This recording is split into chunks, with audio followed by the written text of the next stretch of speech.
being live recorded. I'm just going to read out the protocols for the remote hearing.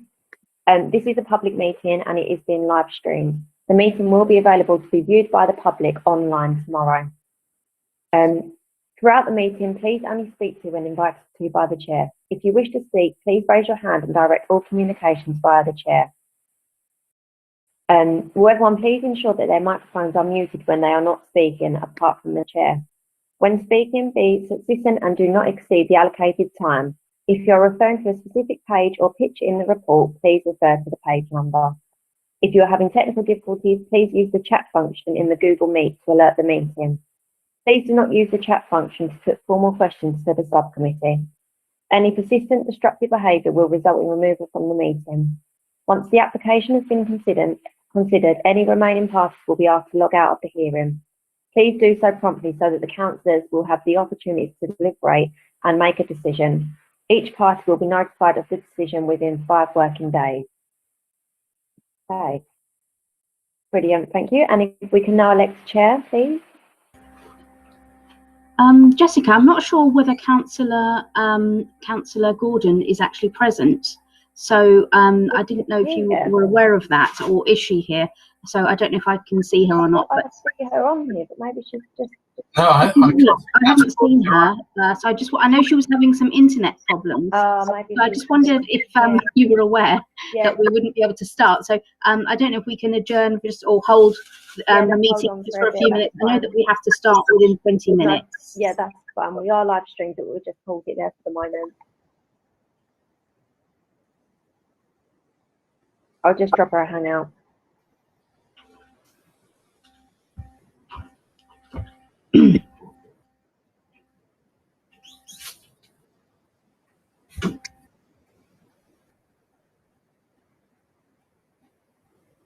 Councillor Ross, are you if in the event that there was a technical problem, are you okay to step in? Well, we won't be quorate. No, we won't. But if we are able to become quorate, yeah. Okay. But it may be that because of the lateness in the day. She's just joining now. Great. Okay. Thank you.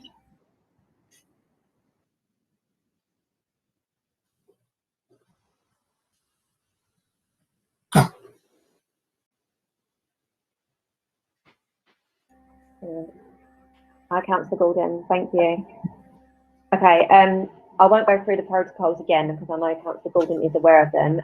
We'll just skip to the elect the chair part. So if we could now elect the chair, please. I propose Councillor Gordon. Thank you. Thank you. Okay. Thanks very much. I'll just introduce myself and my colleague. And then we'll just go and have a round of introductions. So my name's Councillor Margaret Gordon. I'm representing Leabridge Ward, and my colleague is? Councillor Harvey Odds, representing Springfield Ward. Okay. I'll just ask, I'll just call out people's names and ask them to introduce themselves, starting with Amanda North. Hello, good evening. I'm solicitor assisting members this evening. Thank you.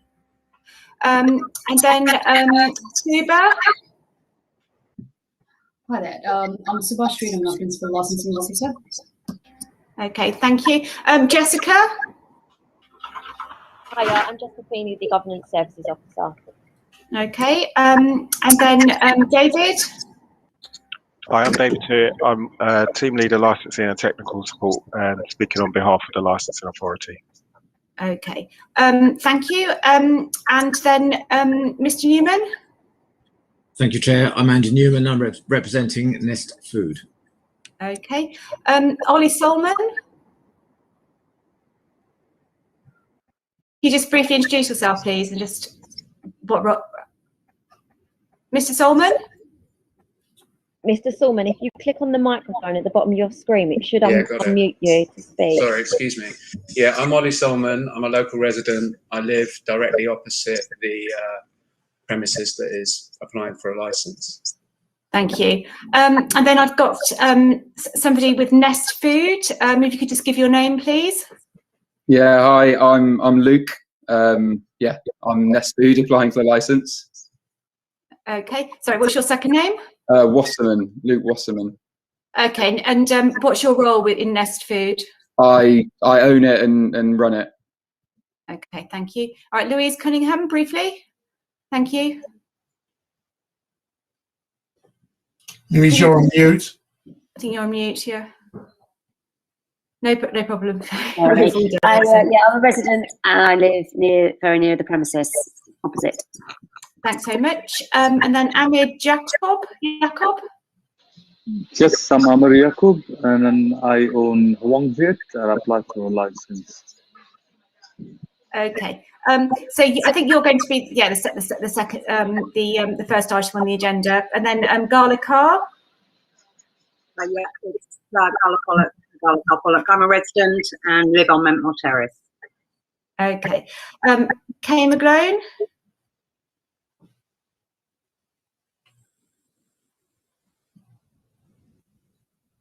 Hello?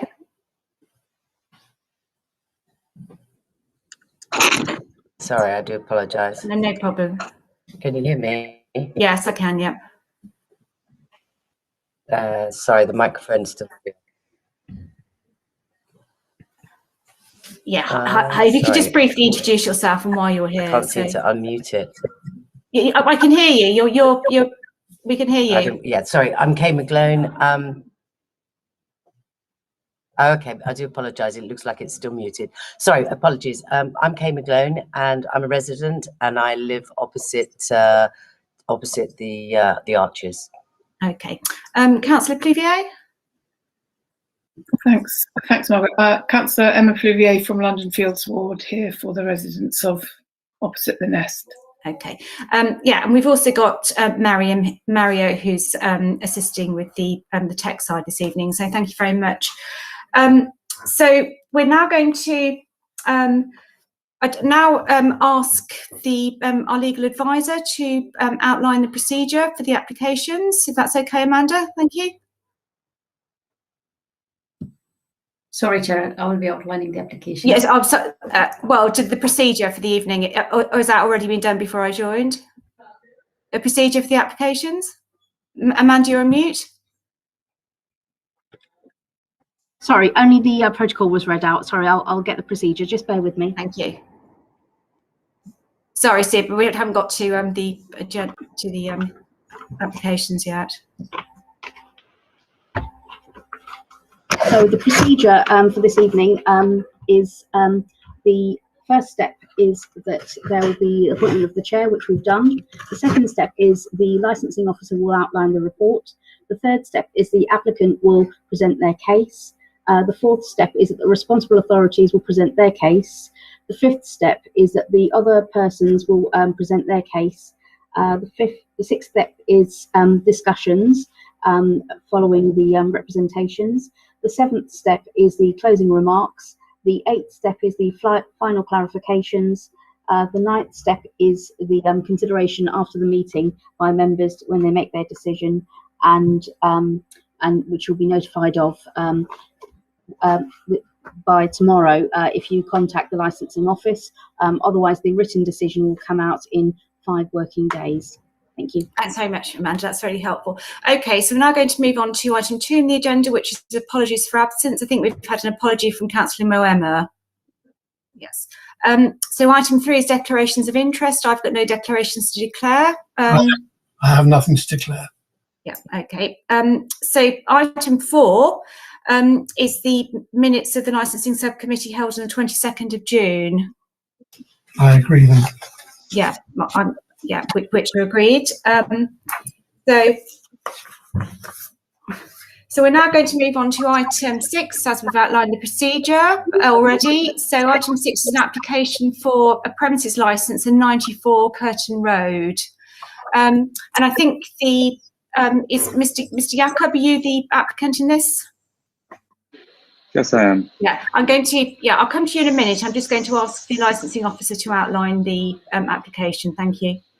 Okay. Thank you, Chair. Licensing service are received of an application for a premises license under Section 17 of the Licensing Act 2003 for 94 Curtin Road, to authorize the supply of alcohol for own sales, as stated in the agenda. Representation remains from licensing and environmental enforcement. I have nothing else to add. Thank you, Chair. Okay, thank you. That's really helpful.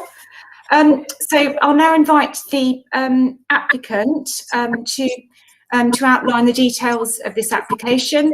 I think it would be extremely helpful to myself and my colleague if you could just outline some details of your business, the hours of the application, the various details, conditions that you've agreed to, and also address the licensing objectives, in particular the reasons why you feel that this license should be granted in a special policy area in Shoreditch. If you could address all those in your opening remarks as much as possible, that would be helpful. Thank you.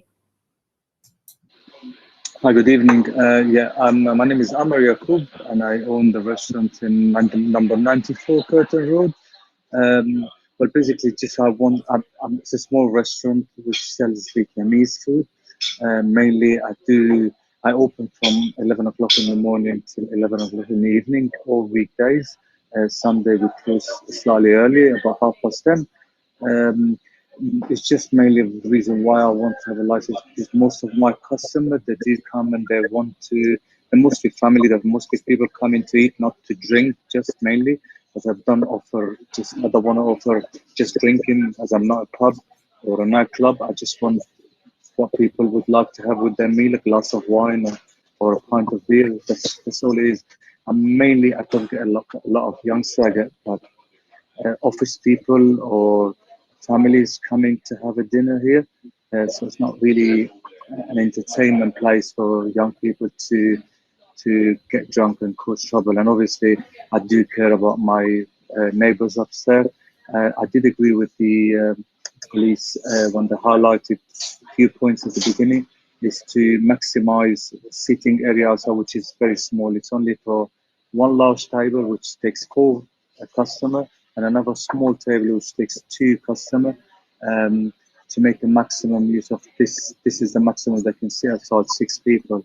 And not to allow more than 4 people to smoke outside if they do wish, which I normally do not get this. Since I've opened in April, I've had very few people sitting smoking outside. They're mainly people, just families or couples that want to come and have a dinner, and they always ask for. So I just want to try to compete with local restaurants around the area, because they all supply alcohol. And I don't, so that is probably a minus point, not in my favor when customers do come here. They do like my food, but they say if you would have, they want to sit down and have a complete night drinking. From my experience in the area, just trouble always starts really after I close, because I do have a little plants outside in the outside sitting area. And mainly when I come, and I do have a CCTV, and when I come the next morning, especially on the weekend, I get some of the plants taken out, a lot of mess and bottles outside, and I clean them. But that always happens after my closing time, which is 11 o'clock. So I'll be really grateful if you would consider my application, just for the main reason, just to be able to compete with my competitors in the area, and to be able to offer my customer just a reasonable amount of drinks. Obviously not, as I said, not excessive amount. I just want to offer them a glass of wine or pint of beer. I'm not doing any spirits or something, because it's too much to handle. I don't want to go too much into alcohol. I just want to offer the usual things as well in my application. I want to do just wine and beer, Vietnamese beer, just which reflects the identity of the restaurant, which is a Vietnamese restaurant. And as I say, thank you very much for listening to me. Thank you. I've just got a couple of quick questions for clarity. We'll move on to the discussion stage later.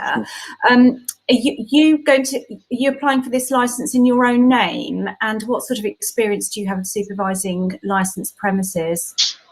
Well, I don't have any experience as such, but I did work previously in an airline for 15 years. And I did manage to, that wasn't a personal, like it was a personal experience rather than owning my own business. And obviously, I used to fly with a lot of drunk customer or whatever. And I used to try. I got trained to handle them and to make them sort of just to handle them properly. So that's the experience I've got, but not as in a restaurant, but in the airline industry. I did work for about 15 years in the airline industry before. And will you be present at the premises full time, or will there be somebody else? I am here since we opened until now. I'm here day and night. I'm always here. Yes, this is obviously it's a new business, but this is my character. I like to look after my own stuff. I don't rely on people. I just like to be personally involved in every aspect. So I will be here all day. Yes. Yeah, and also, are you aware that your restaurant is in Hackney's special policy area, and the implications of that? I mean, are you aware that you need to show reasons why we should grant this license? I understand. Yeah. Not add to the community. Yeah. Yeah, I understand that. Basically, yes. As I said, I'm not, at first I'm not going to. I don't want to offer, which I did. I don't want to offer people just to drink here. I just want to offer them a drink with a meal, which is just a reasonable amount. And I close way before the trouble starts in the area. I understand the area is really. There's so many nightclubs in my street, and as I mentioned before, when I do get all the trouble myself, coming in the morning and cleaning all the mess outside my place. But that's mainly after when I close. I close at 11 o'clock, and the trouble, I don't know, it happens maybe, I don't know, maybe 1 o'clock or 2 o'clock. I did look a few times on the CCTV, and I always get people either eating, throwing bottles, pulling out plants from my from the outside area, and I come the next morning. I always try to clean it. Sorry, am I still there? Sorry, yeah. So this is one thing. Another thing, I agree with the police. I would make sure that the customer will leave quietly, which I didn't have any experience so far of any disturbance from any customers. As I said, most of my customers, they're just normal people, families coming and just having a quiet meal. They're all. I don't get a lot of young people who make crowds of them, because I do have residents right above my shop, and they don't. I never had any complaint from them, because the type of customer I'm attracting here, they're quite in a way mature, if I'm using the right word. I didn't experience personally in the last 4 months any customer behaving differently. Some of them, they would come to me and they've already had a drink elsewhere, because there's a pub just around the corner from me. There's a nightclub maybe 30 yards away from me. There's opposite me a restaurant which does offer drinks, but they do come always in a good. They present themselves really good and they behave really good in the restaurant. I just wanted, as I said, I don't want to. It's not something that I obviously understand that it's within the top sort of the hot area in Shoreditch, and I do understand that when I applied for the license, but I'm only trying to just mainly it's just to accommodate my customer needs rather than just the profit of making money from the alcohol. I'm not a pub, and I don't want to. I don't want to be a pub. I just want to be a restaurant which offers decent food. But some people are asking just for that bit of experience, which I totally respect. As I said, okay. I don't want to do any. Okay, thanks very much. That's really helpful. I'll now move on to the responsible authorities. I think we've only got one responsible authority. I think Mr. Church for the licensing authority. Is that right, Mr. Church? Yes, I believe it's just my representation left as a responsible authority. So the representation I made is in the agenda, Appendix B. So the representation is made on the grounds of the prevention of public nuisance. As we've heard, the application seeks a new premises licence within the Shoreditch SPA, and this is an area which has been identified as suffering from negative cumulative impact as a result of concentration of licensed premises in this area. I've noted from the application, and I've had a conversation with the applicant, Mr. Yacoub, about a month or so ago, just in relation to my representation. So I've noted that it's a modest-sized restaurant, limited number of covers, and that the hours in the application are aligned with the core hours as set out in the council's policy at LP3. I've also noted from today's agenda that there's no remaining representations from responsible authorities or other persons.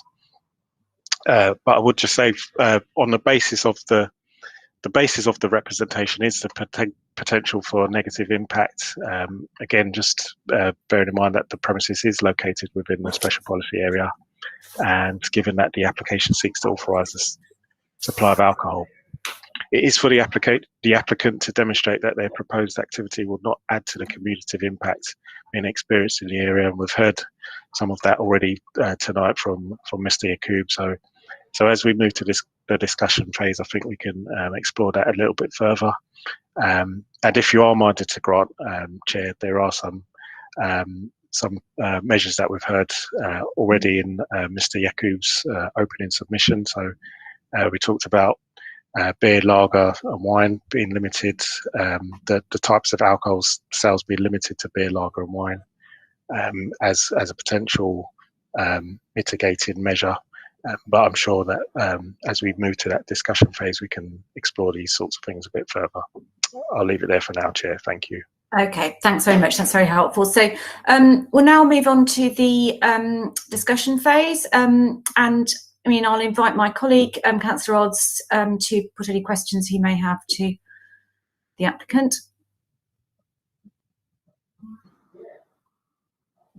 Sorry, I was muted.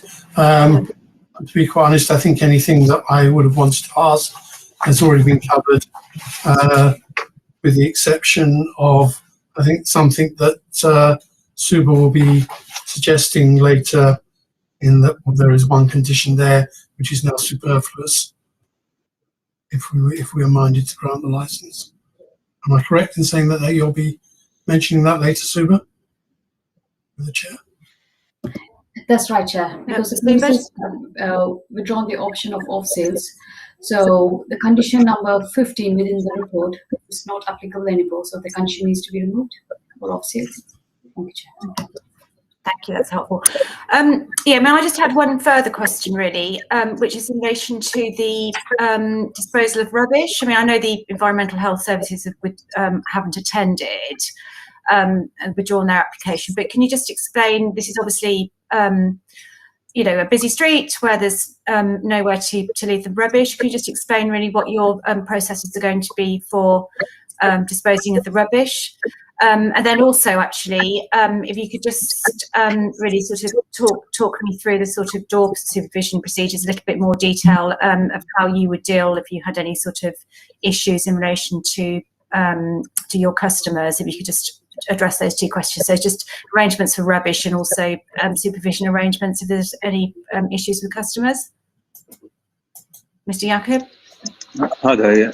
There was a representation presented before regarding the rubbish and disposal of rubbish, and I did contacted the officer who got back to me, and I did supply him with my contract with BIFA services, and that's why he withdrawn his representation. So I do have a contract in place since I've opened back in last year. Well, I opened because I briefly opened for about a couple of weeks before we were locked down again. And then I opened again in April. So I did supply him and he was happy with it. So I do have a contract in place with BIFA, and they do collect daily rubbish from me from outside my premises. Regarding the issue, which is if I had any issue with a customer, I did have the same conversation with the police officer, Metropolitan Police. I can't remember the name of the police officer who spoke to me, but and he was advising me to have a login book where I could log in any disputes which I have with a customer, and as well as to maintain 2 weeks of memory in my CCTV cameras, which I do have 1 outside and 3 inside the restaurant. But I do have more than that. I do have about a memory of a month inside my in my, I don't know what they call this. It's the hardware of the CCTV where it records. And he was saying to me just to keep a log of any incident which happens in case the police or any authorities come and ask for it. So I would have a logbook where I would note down any incident which happens. And again, as I said, I'm always here. I will be always here. You can count on that one.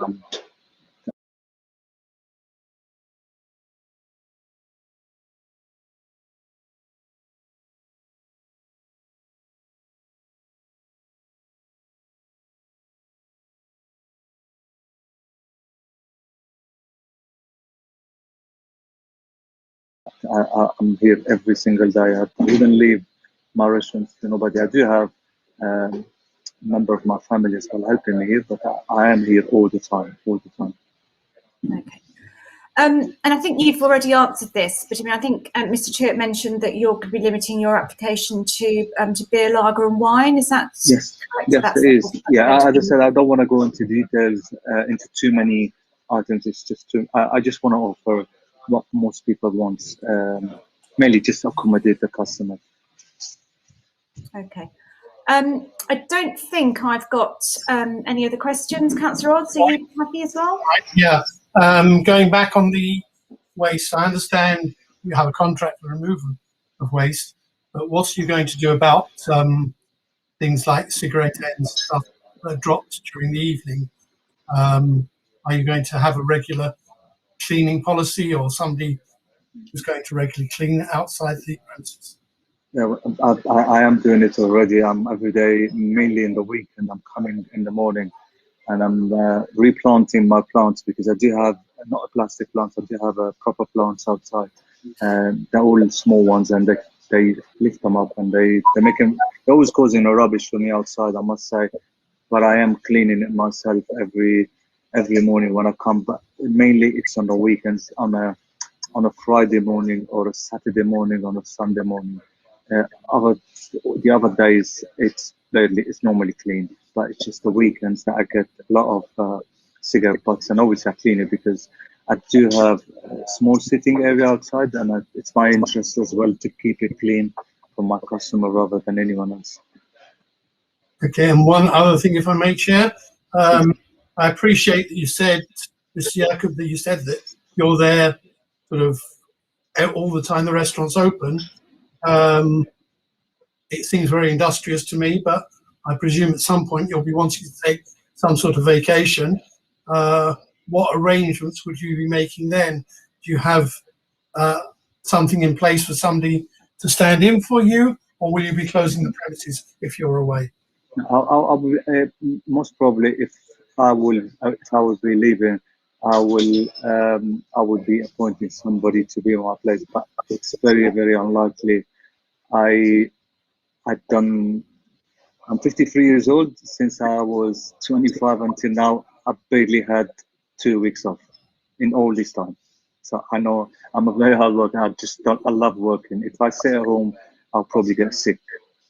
So if I do go away, but I don't think I would. But if I do, I will obviously be putting somebody in the place. And I do have an app, and I'm watching my restaurant all the time from my app. Even when I shut in the evening, when I go home, I look at my restaurant from the CCTV. So it's more or less it's my second child. Thank you. Yeah, well, I mean, obviously, I do hear what you say. But you're only human. I mean, it's it's possibility of accidents or illness like everyone else. So, Yeah, but I would be appointing. Yeah, I would. Yeah, I would be appointing somebody. Yeah. Definitely, I would. Yeah. Sorry, just explanation. Okay, so unless there's anything else that anyone wants to contribute to the discussions phase, I think I'll sort of move to summing up. Mr. Church, do you want to add something? I just noticed some duplication in the conditions, so I think there's just a bit of overlap where The police had made a representation, and also Environmental Protection had made a representation. So in the report at conditions 19, I think that's covered by condition 10, and then 21 is covered by 14, and condition 22 is covered by condition 16. So if you are minded to grant, I think when the licensing service prepared a decision, they'll just make adjustments to ensure there's no duplication in the conditions. That's all I had to say, Chair. Thank you. Thank you. Amanda?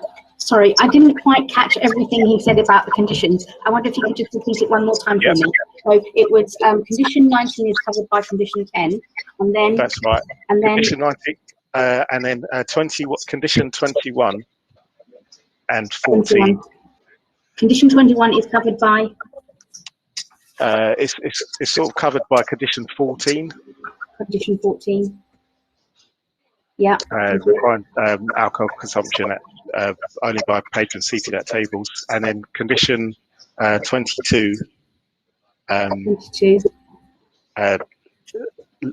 Places a limit on the maximum number of smokers to 6 people, which condition 16 does as well. We talked about five smokers after 10.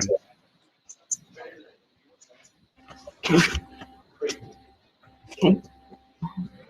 So it's condition 22 is covered by condition 16. Is that right? Yes, that's right. Yeah. That's everything. Yeah. Yeah. Thank you. Sorry. Okay. I think we'll now proceed to closing remarks. If I can invite Mr. Yacoub to just say if you want to add anything. You don't need to repeat what you've already said.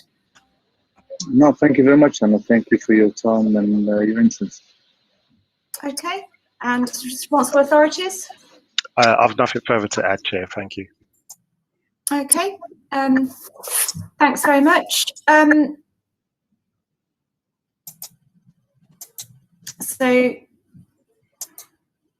Yes, I mean, so that really sort of concludes this this part of the hearing. So we'll consider our decision, and you'll be notified as you've already been outlined. So you're free to leave the meeting, Mr. Yacoub. Okay, thank you for everybody. Have a good evening. Thanks for attending. Thank you. Bye-bye.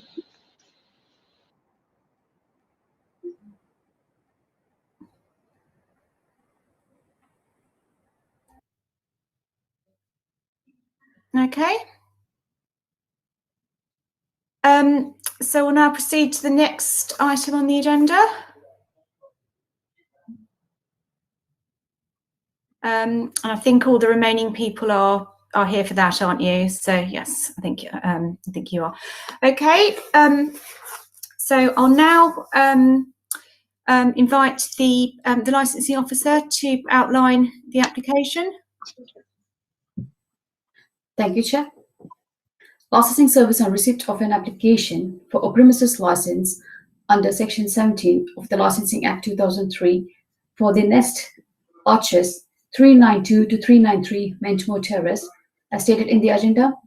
Since the draft of this report, the applicant has provided additional submission in which they have reduced the hours for the supply of alcohol for own sales. Representation remains from the licensing and other persons. We have also received additional information from other persons from C2, C3, C11, and C50, which have been circulated. I have nothing else to add. Thank you, Chair. Just so that we're all clear, because obviously, as everyone's aware, there has been quite a history to this matter. Could you just repeat the hours that are the basis of this application, of your understanding? And obviously, I'll give the applicant a chance in a minute, but just... Yes, Chair. So the applicant has reduced the hours Tuesday to Saturday from noon to 22:30, with the closing hours as 2300. Sunday from noon to 2000, which is 8 p.m. and the closing hours as 20:30. Okay. Thanks very much. That's very helpful. So I will now invite the applicant or his representative to outline the application. You've got up to 5 minutes for this part of the process. Thank you. Thank you, Chair. Just beforehand, I believe Luke Westman, on his introduction, said he's the owner and director, but he's one of 3 directors and 3 owners, I believe. Is that right, Luke? Just for clarity. Yeah, that's right. That's right. One of 3. Okay, thank you. That's helpful. Right, so, Chair, everybody, this is, as we know, a application for a licence for the Arches next door to London Fields train station for supply of alcohol. It's the only licensable activity we're asking for, which is Tuesday to Saturday, noon to 22:30, closed 2300, and Sunday, noon to 2000, closed at 20:30. As stated before, this is well within the framework hours, and it is now within planning hours as well. As the applicant, Nest Food, are 3 directors from Hackney, one of whom lived in Richmond Road until about, I believe, just over a year ago, round the corner.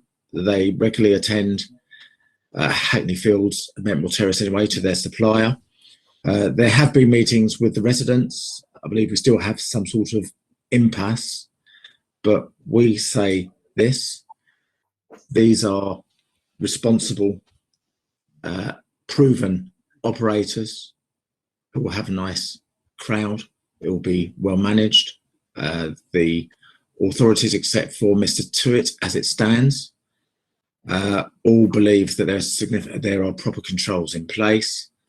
We invite you to draw your attention to the 2 stated cases of Toulson, Judge Toulson of Hope and Glory, and Thwaites that cover the key points. So sorry, there's some background distracting. It's life. Yeah, we believe strongly, and we've heard from Mr. Healy, the planning expert, that somebody, sadly, or what have you, is going to go into the Arches and into this premises. That can be a licensed operator or an unlicensed operator. It can be a responsible person or somebody who's not responsible. It can be somebody who's going to attract a nice crowd or somebody who's going to attract a crowd that's going to cause a great deal of distress to the residents. I know the elephant in the room is that the residents are so close, but I think with planning and licensing, that's a fact. And I think we genuinely believe that we will be the better option for residents going forward and promote the licensing objectives. In terms of the cumulative impact that was mentioned earlier, we're not in the middle of Shoreditch or the middle of Dalston. However, there have been concerns by residents in London Fields about operators. However, apart from Mr. Tuitt as it stands, we do not have any objections or representations remaining from the experts in their fields. We do not have the body of evidence that says what the stats are, how many complaints there are, and as a result of those complaints, are they by a few people or many? What do other people in the area have to say? And also, how many people have been prosecuted? How many people have been successfully taken to review? How many tickets have been issued? And so on. Whilst we do accept there are some rogue operators out there, we believe that this is a responsible application by a responsible applicant going into the commercial part of this street. It's unfortunate that the residents are so close, but we say better that there's a responsible operator in there who has to promote the 4 licensing objectives and has a history of doing so than otherwise. And we do have our support from another business in this street and other local people as well. Thank you, Chair. Okay. Thank you very much. I've just got a couple of questions arising from things you said. Firstly, you mentioned, and I think we're pleased to hear this, you had some meetings with residents. So just if you could really sort of outline how those went. And my second question really was, you made some reference to prosecutions. I didn't really follow what point you were making there, so maybe you could clarify that. Certainly, Chair. Thank you. Two valid questions. If I may take the second question first, which is regarding prosecutions. It was mentioned in the first part of the adjourned hearing that one should consider the cumulative impact policy. I think you yourself, Councillor, said LP 12 or 13. And to do so, my point is that one has to look at the empirical evidence, what the experts have to say, as per Toulson and as per Thwaites.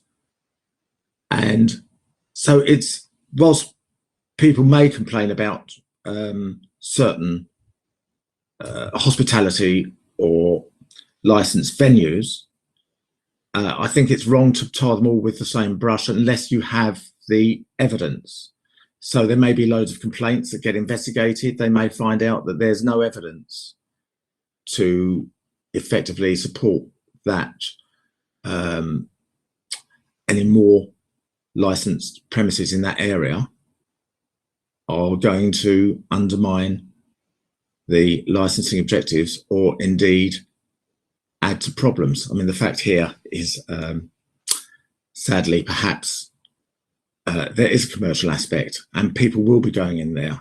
And so I'm just saying, in terms of considering the cumulative impact, which Councillor Pluvier mentioned last time, I'm not sure, given the view of the police, the other responsible authorities, except maybe Mr. Tuitt, and the effect of what's happened. So, for example, a place may be taken to review. Your good selves may find that there's nothing wrong, or indeed you might find that place has to be revoked.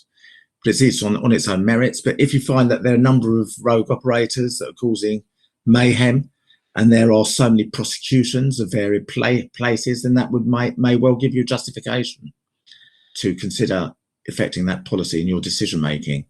But to do so without that body of evidence, I would respectfully say may lead to a wrong determination. And I hope that answers that question.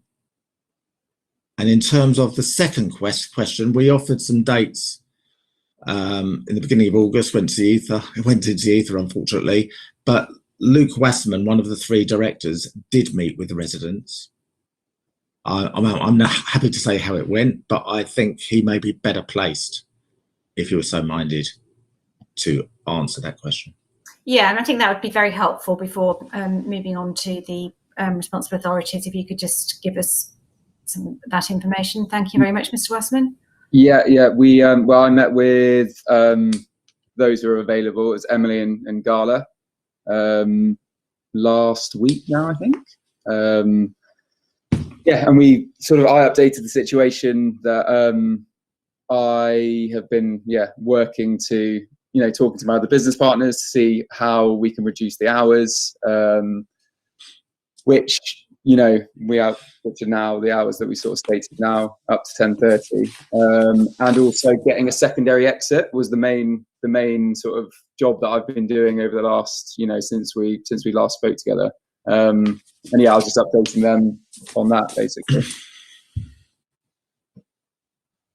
Okay, thank you very much. Okay, so I'll now move on to the responsible authorities, which I think again is Mr. Tuitt, and then we'll go on to the other parties. Thank you, Chair. I'll keep this very brief because, as Mr. Newman says, mine is the only remaining responsible authority representation, but I am minded to, and I was minded to withdraw the representation because of following the adjournment of this hearing, which was this application, which was originally heard, I believe, on the 22nd of June. The applicant has amended the application to align with the planning permission, which was one of the points that I raised in my representation, which I made originally, and it's in today's agenda at Appendix B. So as I say, I was minded to withdraw the representation. The reason I didn't is just because there's, I think, about 3 additional conditions that have been offered by the applicant that I think when we come to the discussions phase, we just need to make sure that they align with the rest of the application. So I'll just scroll through the application, and it's apologies for this. It's conditions. Sorry about this. I just scrolled away from it. Okay, so it's conditions 16, and as I say, we could. No doubt we'll come to this in the discussion phase, but condition 16 makes reference to glass or open containers that are taken outside, and so we just need to look at that. And then there's some reference to external areas, but there's no external areas on the drawing attached to the application. And then there's also reference to outdoor seating.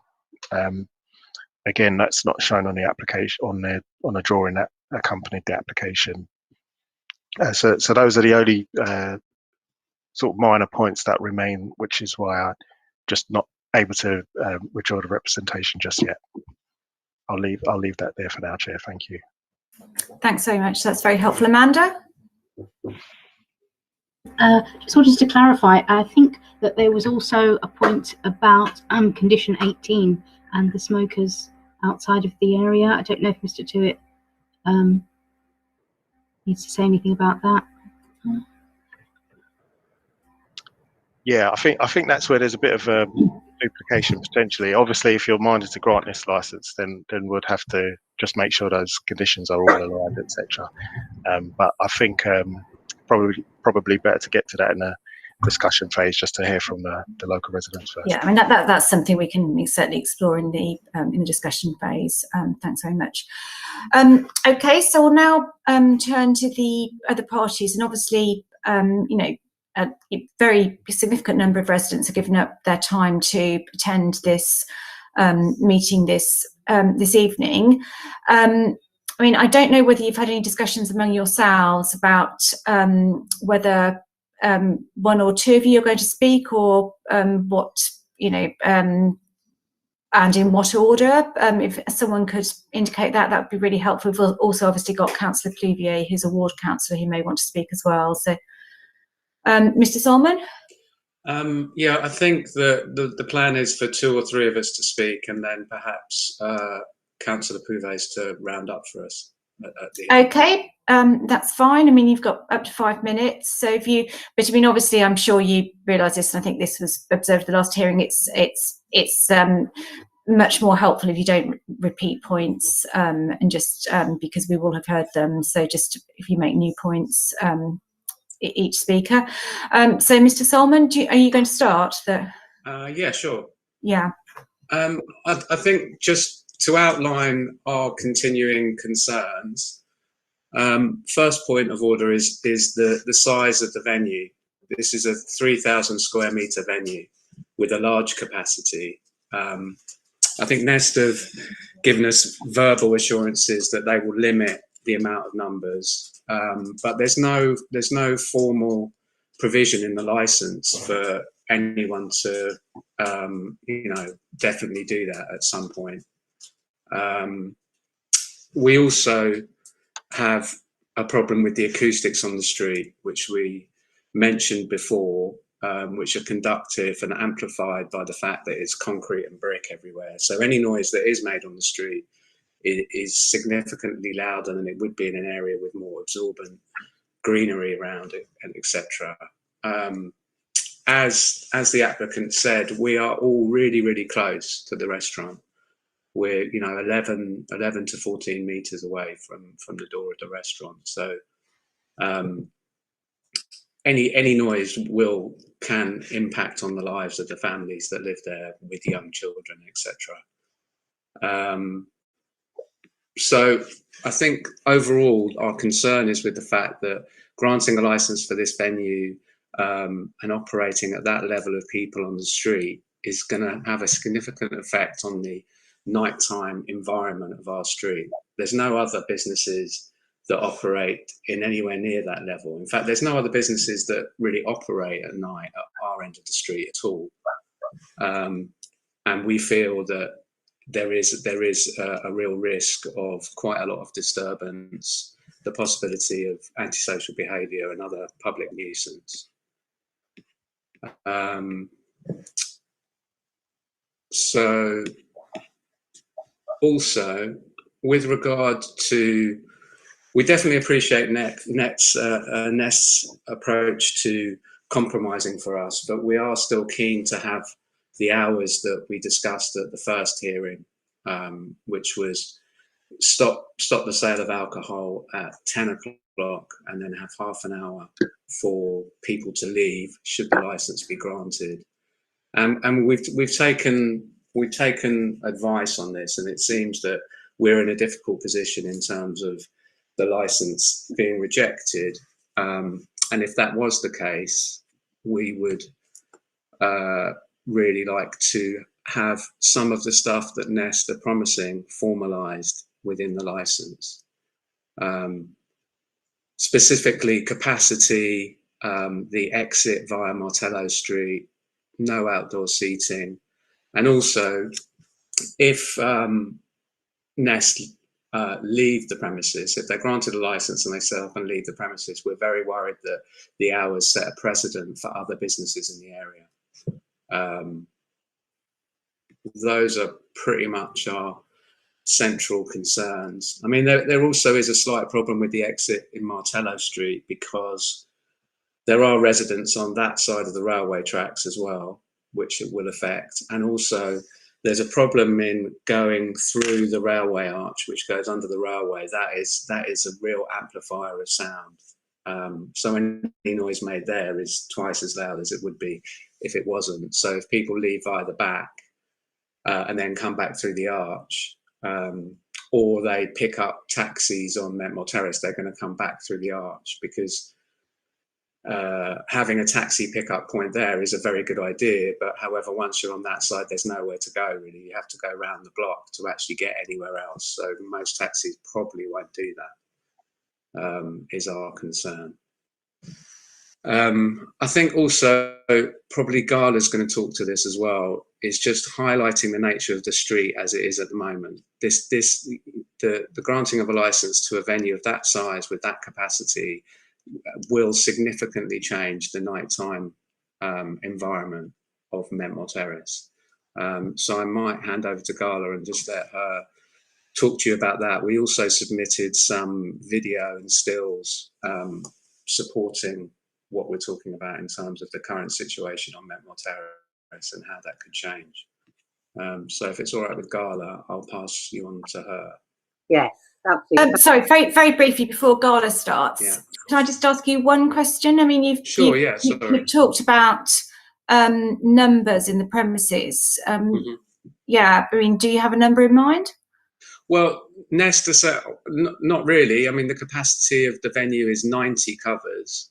Nest assure us that their max is going to be 40, which is obviously preferable for us. And they say 40 and one sitting. But the capacity of that venue is such that you could have a lot more people in there.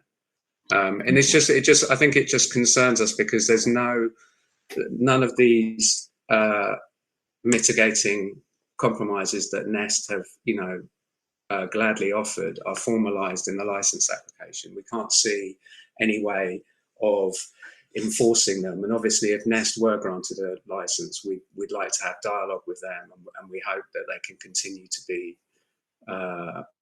good communicators as they have been throughout the process. But we are concerned that none of the mitigating factors are formalised in the licence application. So therefore, it's nice to say these things, but we don't have insurances that they can be policed or controlled in any way. Okay, thank you. That's very helpful. Yeah, I'll now invite, I think it is Gala to speak as the next as the next speaker. And also, if you're referring to some video stills, can I just check what those are and they've been circulated to all parties? Yes, they have. So that's Appendix C151 and Appendix C152, two videos. And also an image, Appendix C11, which is just an image, photographic image.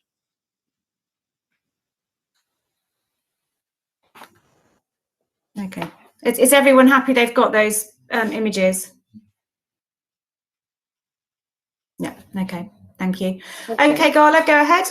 Thank you. Good evening, Chair and Councillors. I'm Gala Pollock. I'm a resident and have lived on Mentmore Terrace for over 20 years. I urge the councillors to refuse this application. I'd like to draw your attention to the two videos submitted, Appendix C151 and Appendix C152. Both of these were filmed on the 23rd of June 2021, one at 17:40 and one at 21:39, so 9:39 at night. The reason these have been submitted really are both of the videos clearly show the quiet nature of our street, Mentmore Terrace. This stretch of street, if you watch those, you can clearly hear. I think you froze for a minute, Gala. Sorry, do you want just to repeat what you've just said? So up to the videos. Yes, you were just describing the videos, I think. So both videos clearly show the quiet nature of our street, Mentmore Terrace. If you watch them and listen, you can clearly hear and see how there's very little activity on the street, and just actually how quiet the street is, or this stretch of street, particularly at night. There are no bars trading here. There are no restaurants trading on this part of the street at night. It's very, very quiet. And I wanted to draw your attention to image Appendix C11. So the proposed restaurant is directly opposite our properties. It's less than 11 metres from our front door. We do not have front gardens, meaning there is no buffer between us and the proposed venue. So we're very concerned that this licence would lead to an adverse impact on us, the local residents, in terms of noise and disturbance. We've got families with small children, and we're all incredibly concerned about this negative impact that this licence will cause on the quality of our life, not only in the week but also at the weekends. And it's that's our big concern. It's really changing the nature of this street, where you can, if you watch these videos and look at it, it's clear snapshot of how quiet and how little activity there actually is, even when there is a train station there at night. So that's something that I wanted to just bring your attention to.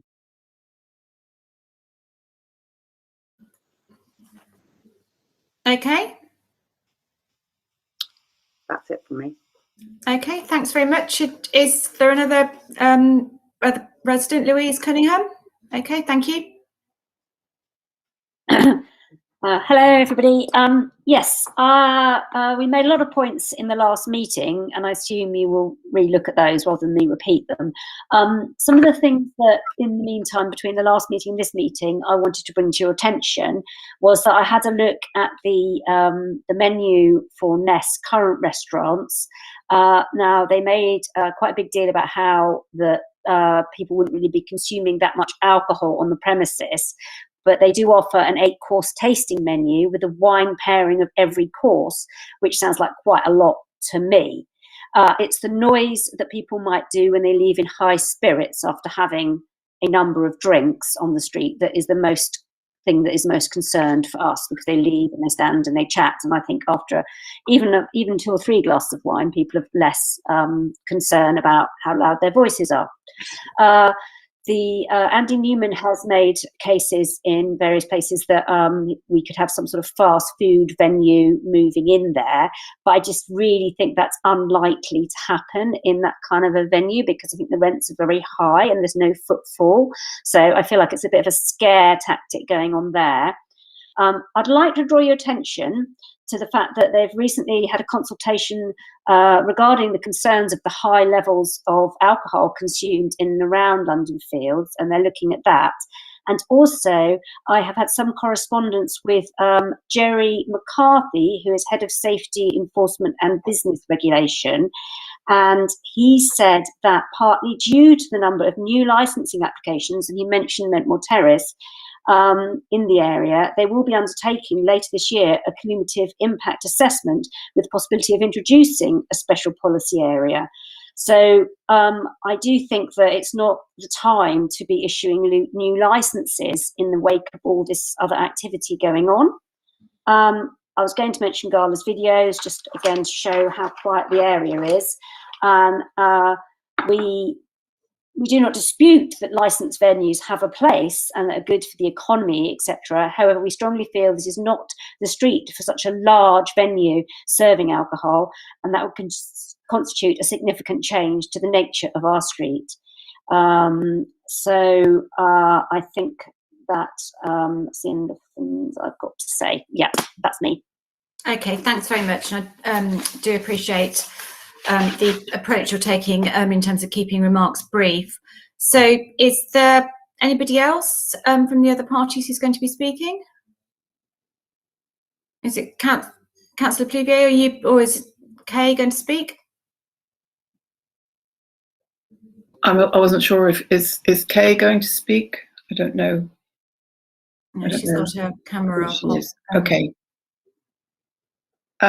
Okay, I don't propose to add anything to that, just to sum it up a little bit,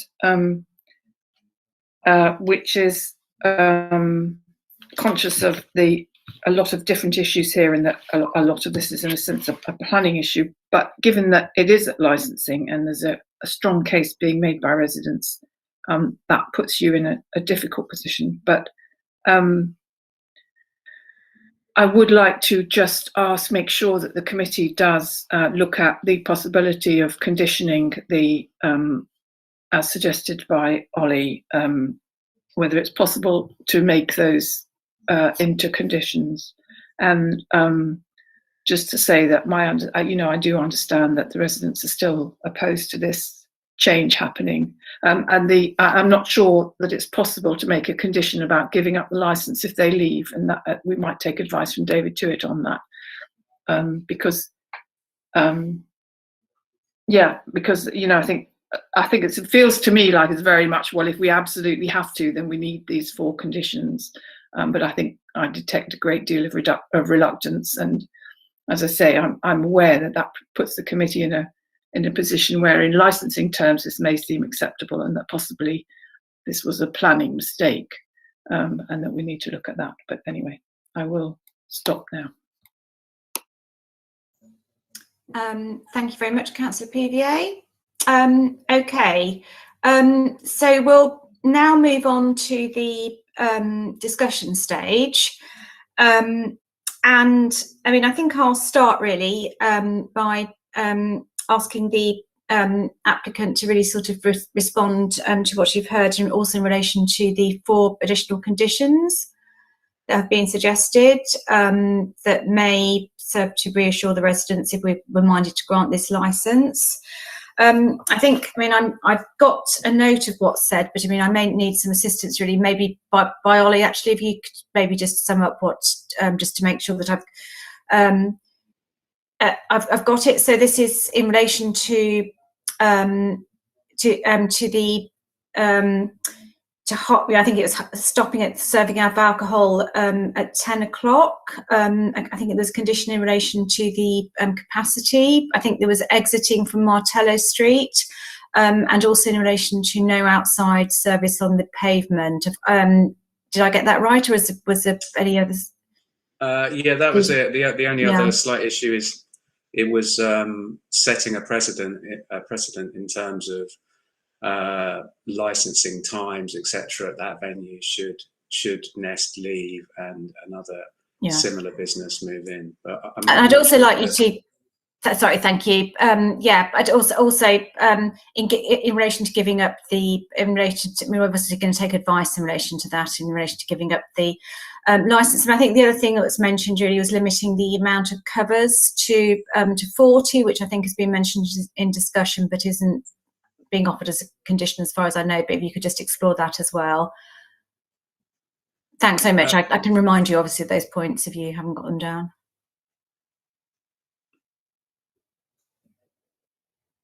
Mr. Newman, have you? Yeah, okay. Mr. Newman, I think. Thank you. Yeah. Thank you, Chair. Right, there are a number of points to address here. Firstly, it's been commented that possibly the planning decision was a mistake, which may well be a perception from some. However, we'll need to see some evidence of that. I don't know if that decision is being appealed. We have heard from Mr. Healy that it's going to be far easier to get planning permissions under A to E, and that planning committee were minded to grant the permission for a restaurant.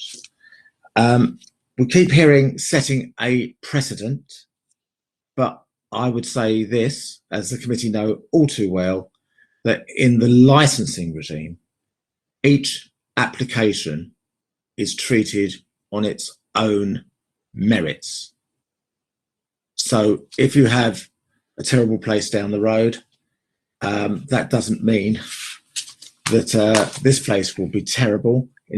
Even in terms of Nest Foods' other licensed premises, as was mentioned about their menu and alcohol, there has not been one complaint, one issue, one problem with the restaurants run by Nest, who are indeed getting Michelin-starred chef-in, or that's the aim, to be a Michelin-starred chef. In fact, the best restaurant you can possibly have. I didn't interrupt when it was mentioned that they're looking at the possibility of a cumulative impact zone, if I got that right, in this area. The possibility, however, I don't believe that was disclosed before, but no problem. I think we need a mature conversation here. I think also it was mentioned about what I said, supposedly scaremongering because the rates or what have you are high. However, I do foresee that there could well be somebody taking this over as fast food. It might be a bigger place. It's next to a station that may attract lots of people to the street. It may be another operation altogether that makes a lot of noise as part of their business, bike repairs, I don't know, what have you. And that's what I really worry about. And please be mindful that environmental health, the recognised experts in noise, do not have any issue with this application. Neither do the police. The police are happy to police this application. Likewise, would like what was said in the first part of the hearing to be recognised. In terms of limiting numbers of patrons, forgive me, I'm getting old. I thought, and perhaps Luke can assist, I thought it was 50 that was discussed at the last hearing, but I could well be wrong on that point. I would like clarity, and I would suggest that's something in terms of patrons for Nest Food to consider. I think great care and consideration has been given by the three directors about coming down to the hours that they've given and to the options that they've given.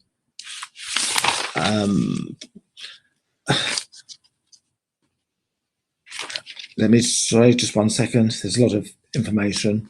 Families with small children, we sympathise, but again, feel that less responsible applicants than Nest Food could come in the area and attract all kinds of people to the area. It's a given. It's going to be a commercial, even more commercialised area. We've seen it's very easy to do. Archies are being taken all over London, Hackney. Sadly, that's the reality. We've been shown a snapshot. That is a snapshot, but we would accept that. Sorry, what else? So the change of nature of the street, planning did decide that this application, on its own merits, they issued what they did. Legacy and setting a precedent is each on its own merits. I don't believe it particularly applies to, or it doesn't apply to licensing. And surrendering the license, I'll ask David to help, but I don't believe you can impose a condition about surrendering the license, but certainly as it stands and the concessions that Nest have met to try and do everything within their power to make it mutually agreeable would not be particularly attractive to others. And in terms of large capacity of the venue, I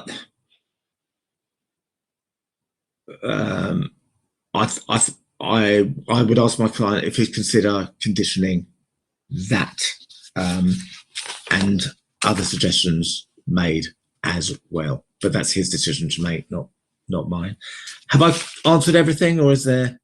Well, I mean, I think we've obviously set out 4 additional conditions in relation to reducing the hours. You know, no outside impact, exit 3 Martello Street, and limiting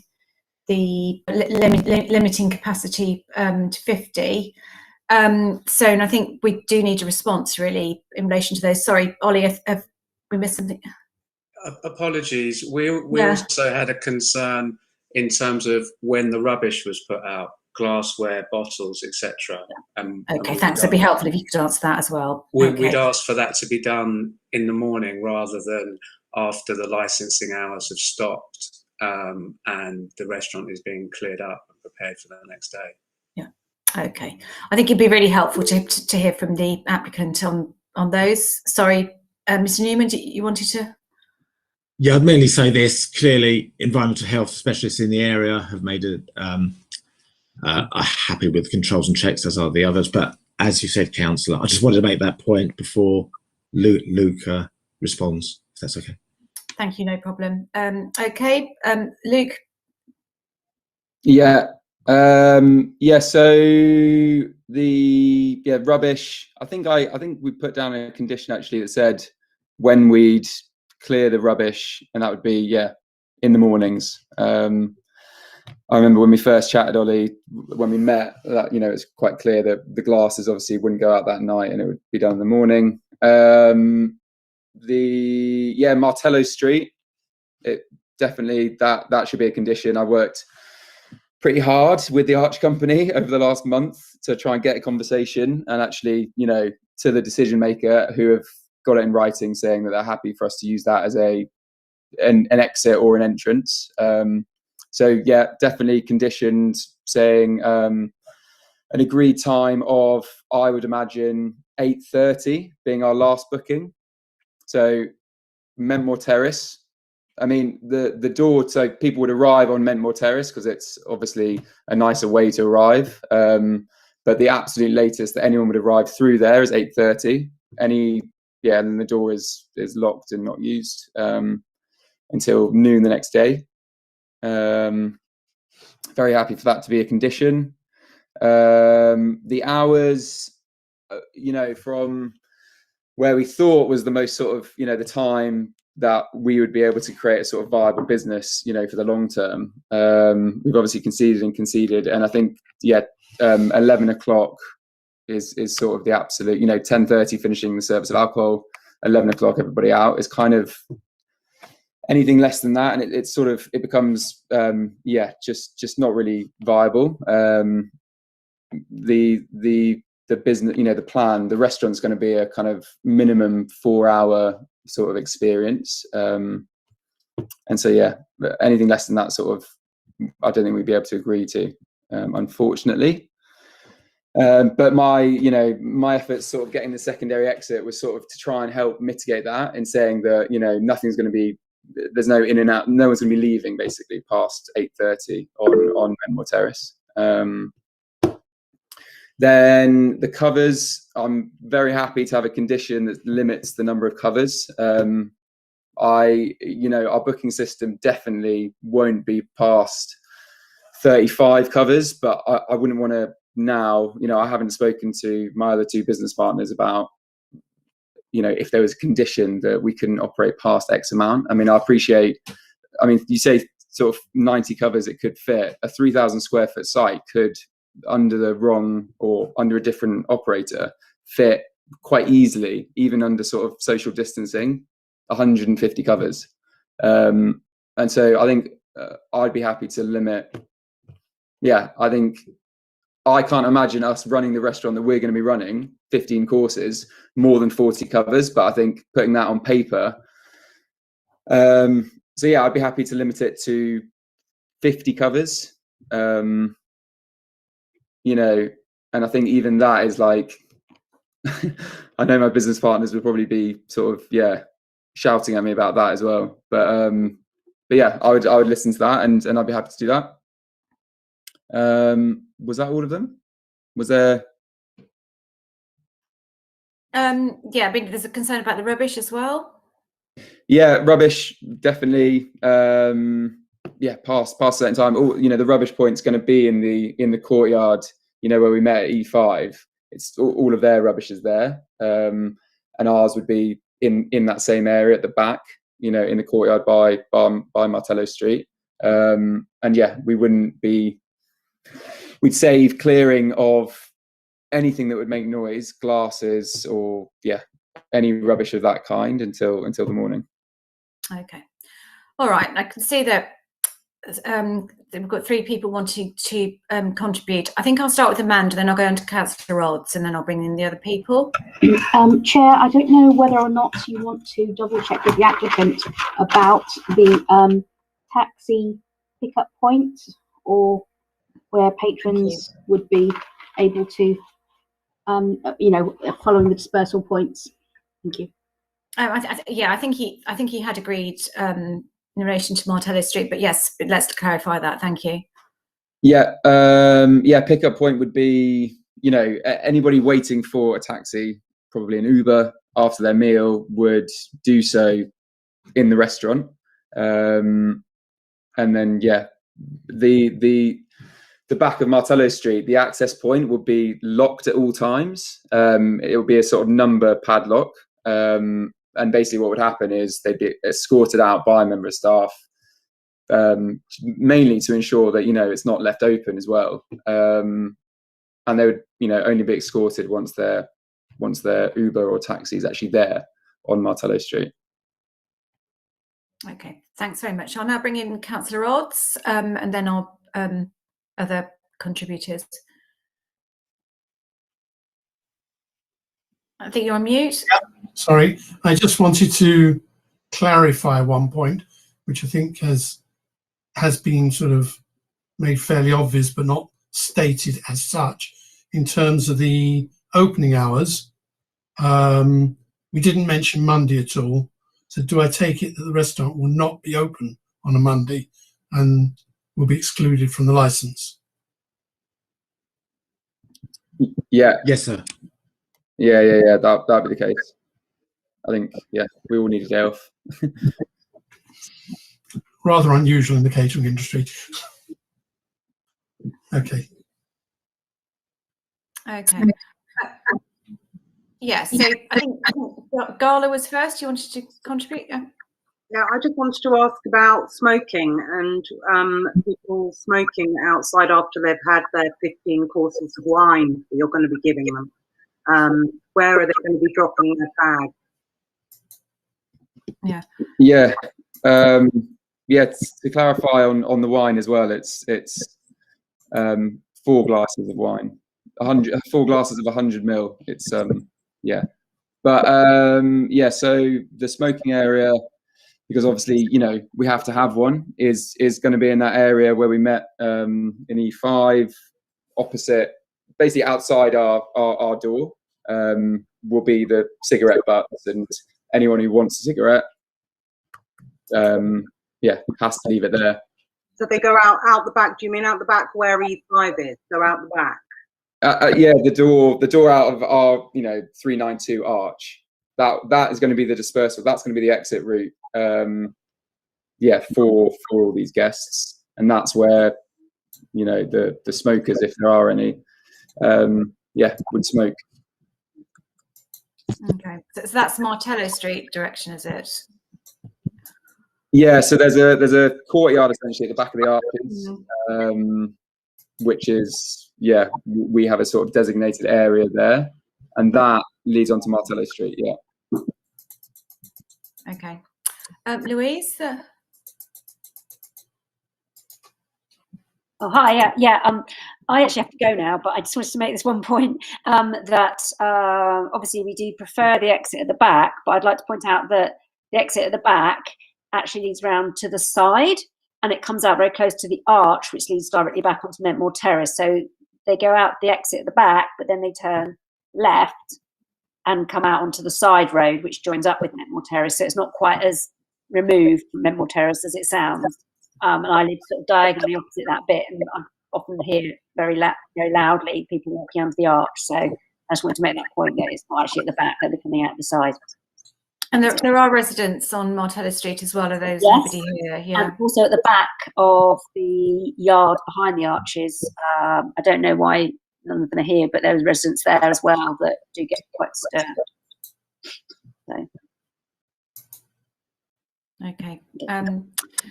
Thanks very much. So, I mean, I'm not sure whether we've actually had a formal response to the points that that Mr. Tuart made really in relation to the current application, because there was a number of conditions that sort of implied outside activities. So I don't know whether those, how we're going to, if this was granted, how you propose to deal with those. The question for the applicants.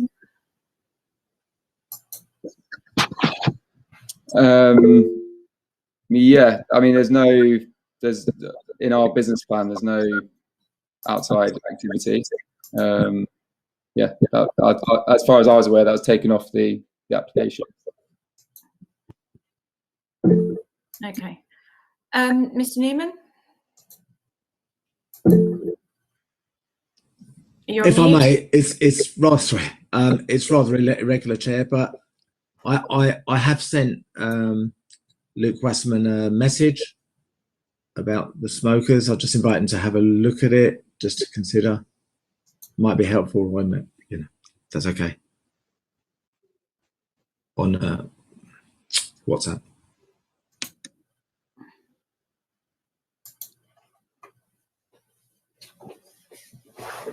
Chair, would it help if I or if you just wait for that, maybe I'll just clarify a bit more about what I was talking about. I think we'll be discussing smokers. Yeah. I mean, my understanding, just to clarify the point of the smokers, you know, everyone's going to be leaving the same. It's the same dispersal route, you know, out the back into, you know, Martello Street. Okay, Mr. Tuart, did you want to come in? Yeah, so if that clarifies, if what Mr. Newman, what Luke has just said, sorry, clarifies that there's no external activity apart from smoking. Is that correct? Yeah. Okay, so in that case, the existing condition proposed, again, if you're minded to grant, Chair, but the condition 25 that mentions external areas shall only be used between 08 and 200 a week. That would come out. Condition 34, there will be no outside seating service area of any kind at any time on Mentmore Terrace. That would come out also, because that sort of implies that areas other than Mentmore Terrace would be fine. So I think that would be best to come out completely. And then the last one, condition 35, there will be no outside seating in the back courtyard area past 1800 hours, except for those with disabilities slash illness. So those three conditions as they stand now would come out, but the reference to smokers would obviously remain. So there'll be a limitation on smokers at all times that the business is in operation. I hope that is clear now. Okay. All right. So I think before if people don't have any other points, we're probably going to be about to move to closing remarks. But I've just got a couple of final things I want to raise. I mean, I don't know whether we've got any formal advice from David Tuitt or Amanda really in relation to the possibility of a condition of surrendering a licence. If the premises are sold. Sorry, Amanda, yeah? Yeah, my understanding is that we can't make the licence personal to the licence holder, so we can't just say that this is only for them. So, because each application is considered on its own merits, and the police would consider any new application. So it's not that someone else will just move in and take it up.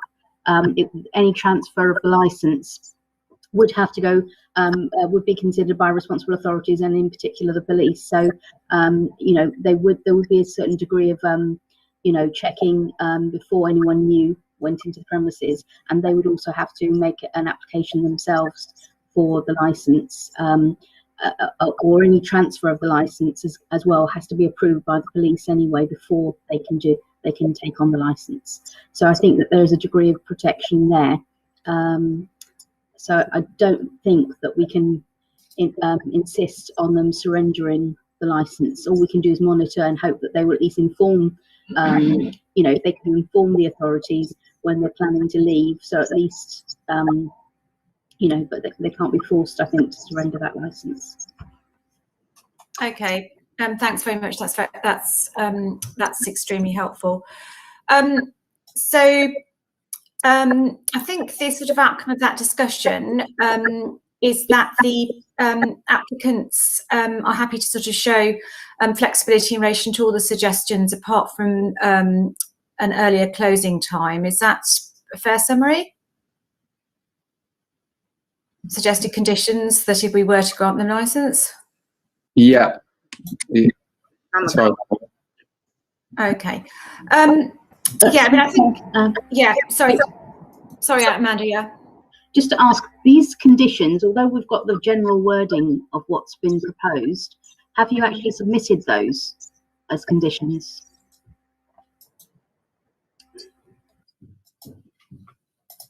No, not as yet.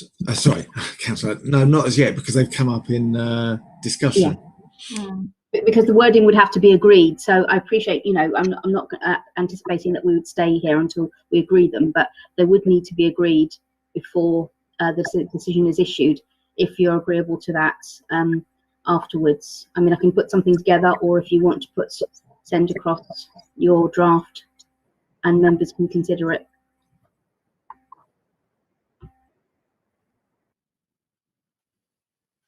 Okay, if we were minded to grant, what would you be proposing in that? Well, I think Luke has already said no more than 50 patrons. If you, sorry for me, if you'd like to confirm, Luke. Yeah.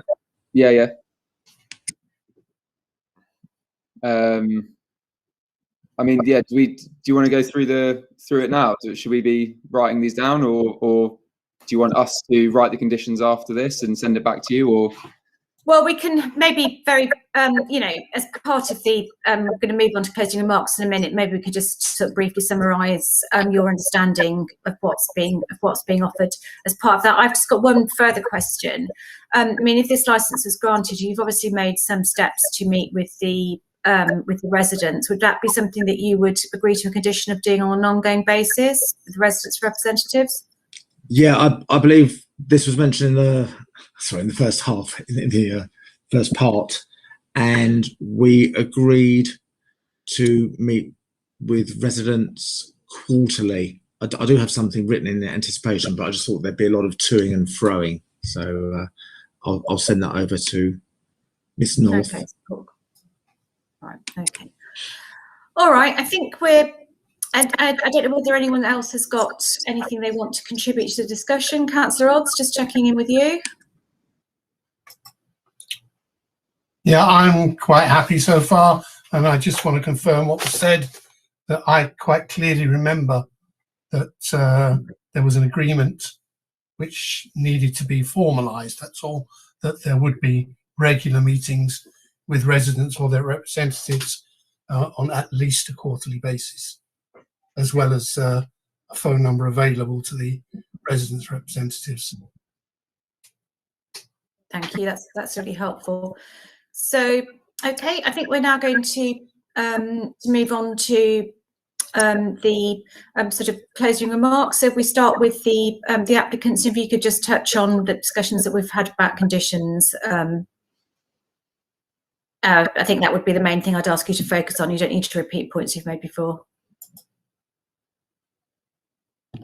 Yeah, definitely happy to sort of formalise those conditions that I've obviously chatted through. You know, I want to make it work for the long term. So whatever we can do to try and work together. I mean, it's for the mutual benefit. I'm up for. So it's a limit of 50 covers. Yeah, so a limit of 50 covers. No using the front entrance or exit access point on Mentmore Terrace past 8:30 was it? Yeah, I think 8:30. Sorry, that'd be except for emergencies, obviously. Yeah, obviously. Sorry, yeah, obviously except for emergencies or fire or anything like that. Use of Martello Street sort of exit at that stage. Then the hours up to 10:30, the sale of alcohol, and everybody patrons off site by 11, 2300. And no outside. No outside. Yeah, I think that was in there for sort of COVID, and all that. But I think that would be a sort of separate discussion if that was to happen again. So yeah, no outside activity. Yeah. And quarterly meetings with residents and contact details. Very happy to give contact details, someone to contact, and quarterly meetings with anybody, residents to sort of check in.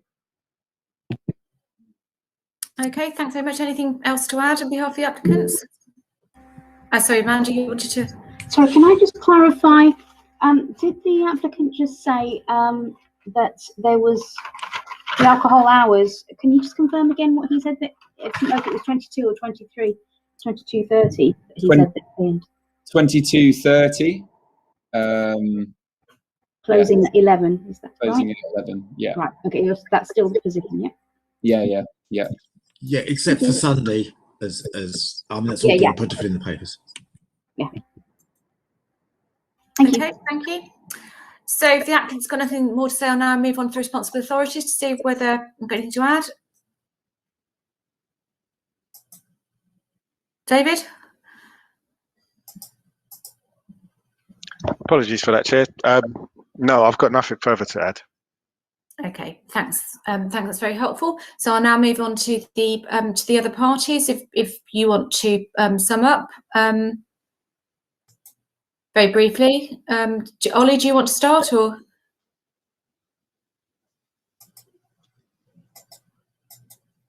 Yeah, I think to sum up, although we appreciate Nest working with us or trying to work with us closely on this, but our concerns are the transformation of the street with the granting of the license overall. I think,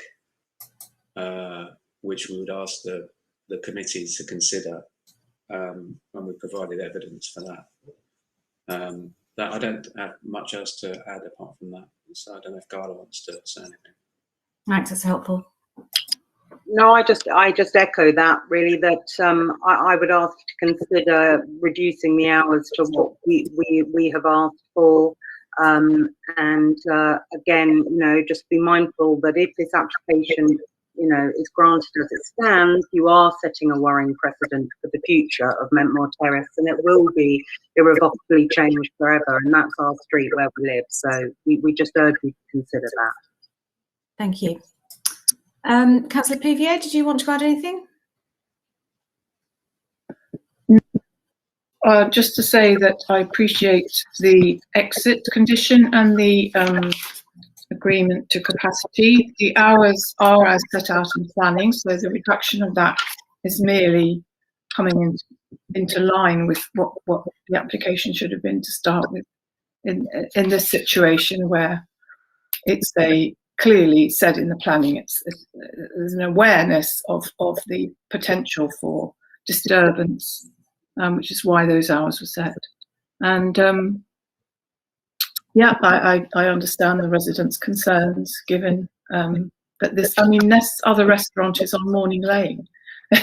They wouldn't be able to take Gala's video of peaceful enjoyment of quiet, and it's really quiet there. So, it is true that this, is likely to make a substantial difference to the noise levels in the street, just simply because of the hours it's open. But, whatever. That's all I have to say. Thanks very much. Okay, I think we've probably just about reached the conclusion of this evening, unless anyone else has got anything else they want to contribute. I think we'll probably retire to make our decision, and thank you everyone for attending this evening. Sorry, Mr. Newman, quickly. Yeah, thank you. To be fair to my client, whilst I'll be brief, a couple of points need to be addressed.